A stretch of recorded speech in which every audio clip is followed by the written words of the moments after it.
Peace, you guys. Welcome to episode one of Just Us Jenkins, Mommy Realness podcast, you guys. I hope you're having an amazing Tuesday. Um, this is real time. So if you hear anything in the background, you already know. Or if you don't know, I'm Jamillah. I'm a stay at home homeschooling mom of three beautiful babies. I'm also a certified Reiki practitioner, Reiki master, and owner of healingmama.com. Okay. Episode one, we are talking about healing for your motherhood journey. I feel like this is something they should always talk about. Like you go to the prepping class, when you're pregnant and you're gonna give birth, but they don't talk about these things. Like there's no handbook to being a mother. But I feel like these are some awesome generational gems that I wish had been passed down, for everybody. But that's why your girl's here. So we're going to talk about it. Okay. And healing during your motherhood journey can start anytime. When you are in the middle of it, the beginning of it, or towards the end, your children are adults, or you're in your grandmothering journey, wherever, you can always take that time out to heal yourself.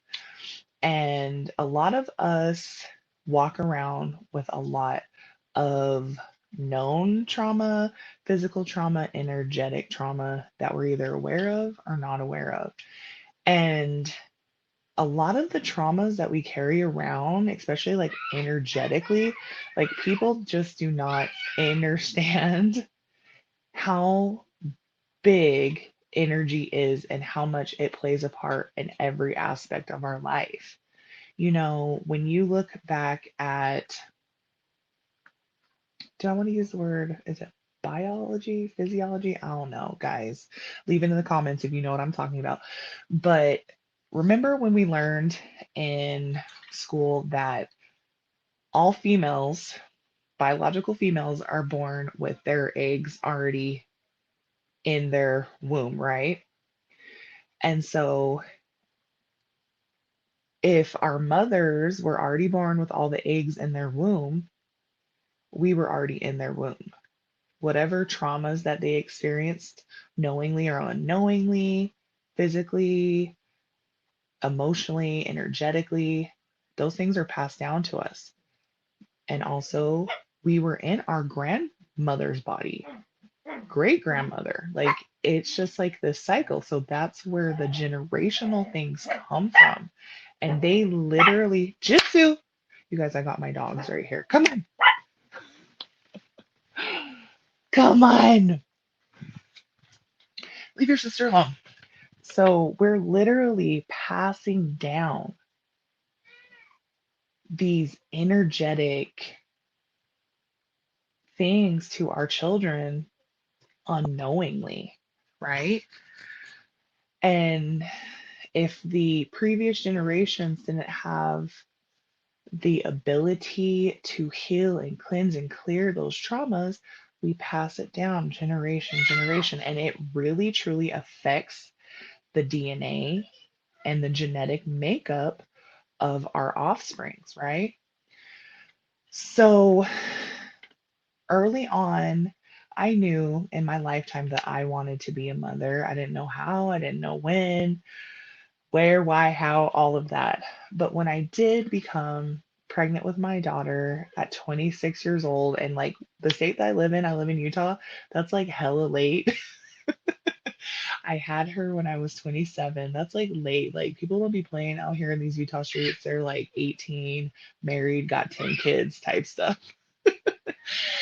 Um, I had like a lot of like anxiety and self-doubt. And it's like, why? This is something that I always wanted. At times I did kind of talk myself out of it,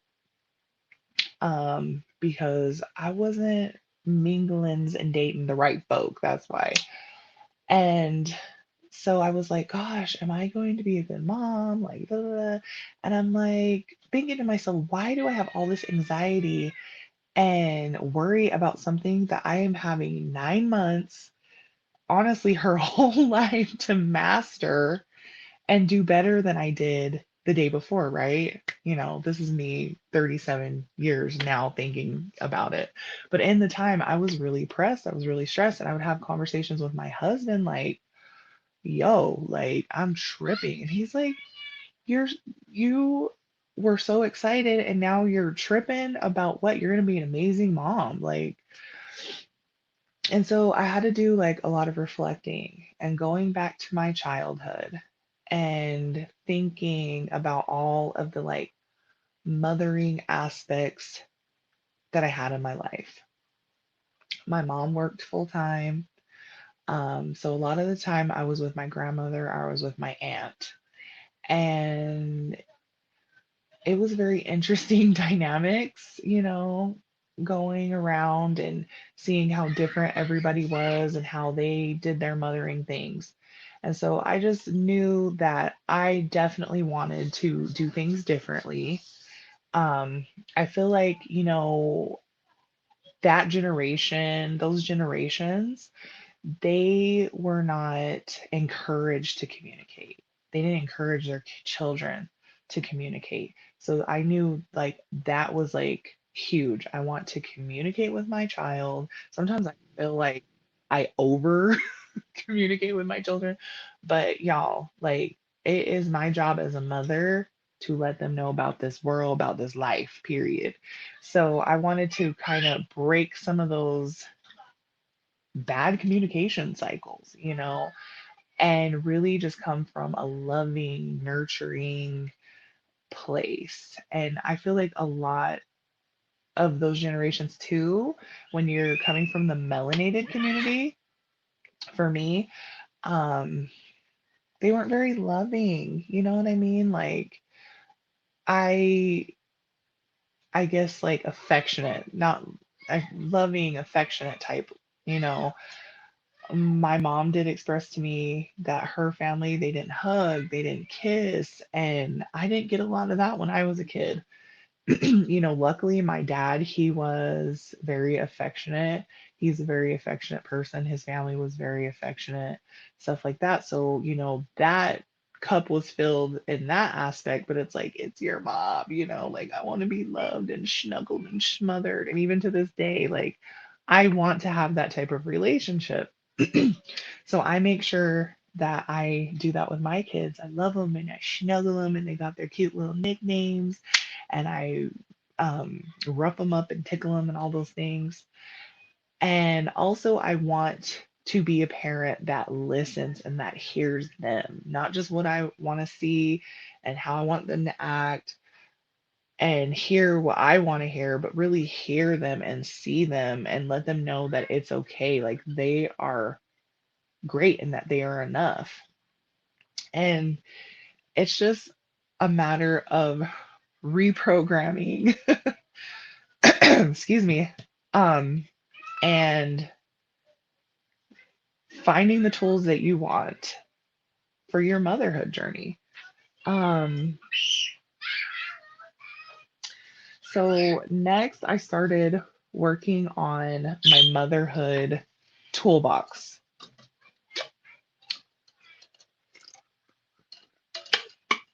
I use this analogy. I don't know, Spirit just gave me the download years and years ago for marriage, a toolbox.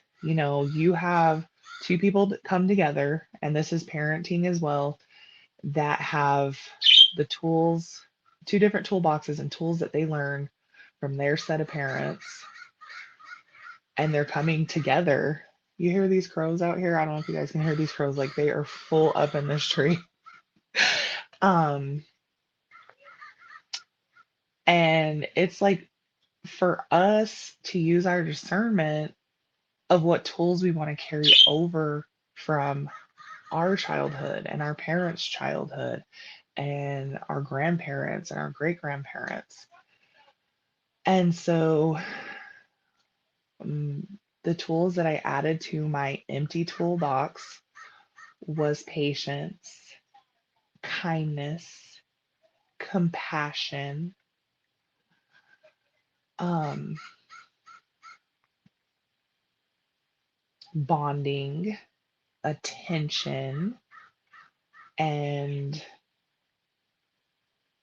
what was the word that I just used? Not loving, but shoot, what is the word? Affection, excuse me, affection. I wanted to be very affectionate to my children and allow them to be affectionate towards me as well. You know, anytime they want to give me a snuggle, they want to give me a kiss, they want to hang off me, I just let them do it. You know, sometimes I'd be messing with them when I want more hugs and snuggles. I'm like, don't touch me, don't you hug me, don't you kiss me. And they're just like, Mom. And I'm like, I love it.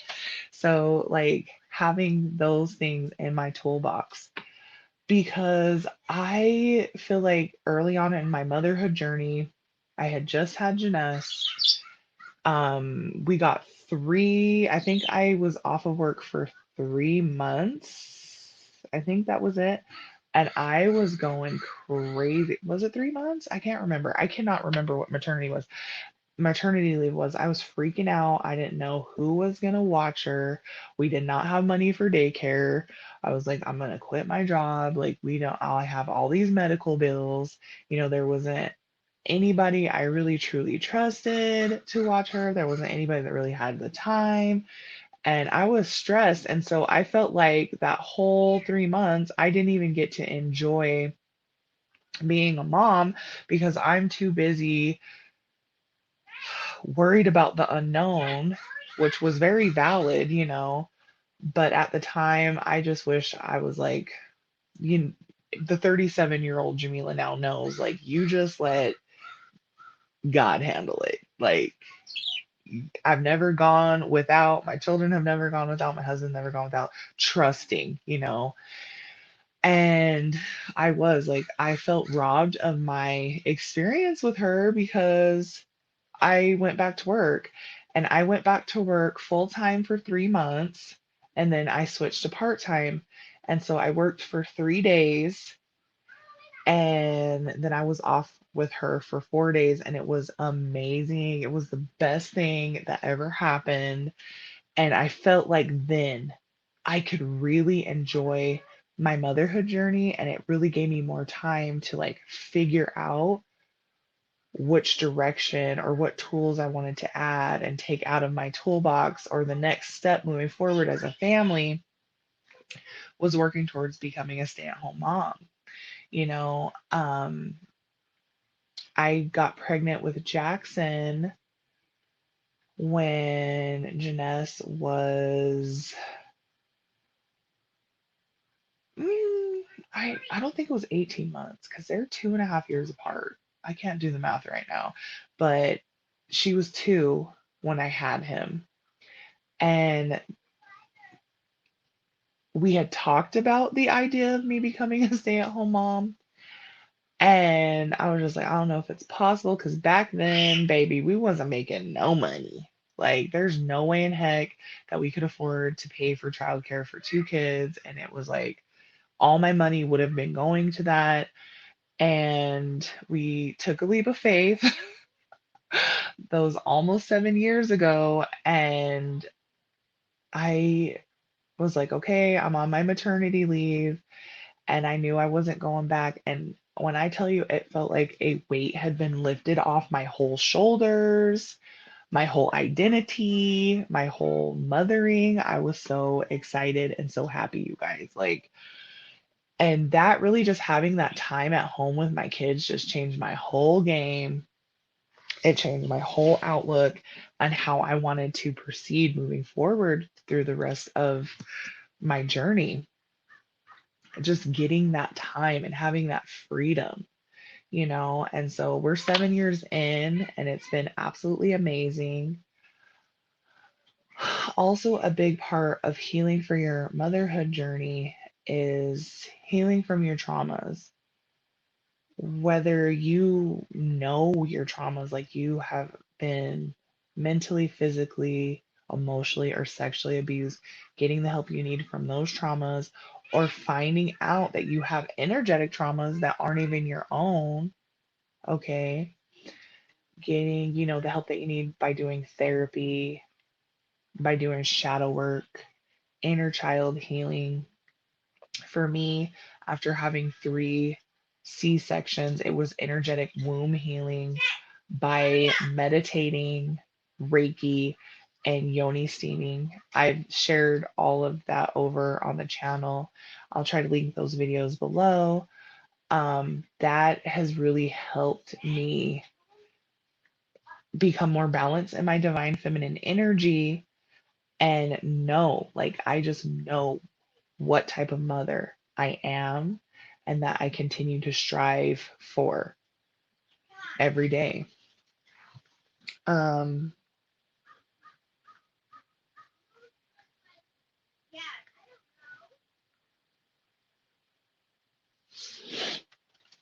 I'm just reading my notes. I think I've pretty much covered everything, pretty much. Shadow work is an amazing thing. I feel like I've done it a few times, 5 times so far since becoming a mom for myself. Really, just like our shadow sides are born from having to be protected from the things in our childhood, you know, and just working and integrating the shadow instead of like killing it off, but your shadow was created for protection and it protects me every single day and helps me level up and be my best self for my babies. Um, another book that I have, a book that I have read recently that has helped me a lot with my motherhood journey and even the feminine relationships in my life, the dynamics.